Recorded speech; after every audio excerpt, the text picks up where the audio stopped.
روزانه اگر هزارها بار نام رسول الله صلی الله علیه و سلم گرفته شود، ما باید به یک شوق و ذوق بسیار زیاد صلی الله علیه و سلم بگوییم، زیرا که ما به گفتن این صلوات ضرورت داریم. رسول خدا صلی الله علیه و سلم به صلوات ما و شما ضرورت ندارد، چونکه الله تبارک و تعالی و ملائکه ها بر او صلوات می فرستند. ان الله و ملائکته یصلون علی النبی یا ایها الذین آمنوا صلوا علیه و سلموا تسلیما. اما هنگامی که ما یک درود بر رسول خدا صلی الله علیه و سلم میگوییم، الله تبارک و تعالی بر ما 10 درود میگوید.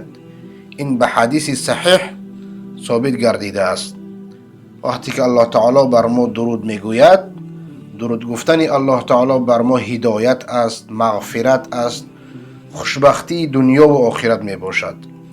صلوات گفتن الله تبارک و تعالی بر رسول اکرم صلی الله علیه و سلم به معنای این است که الله تعالی صفت و ثناء رسول الله را در ملأ الاعلا، در نزد ملائکه های مقربین یاد می کند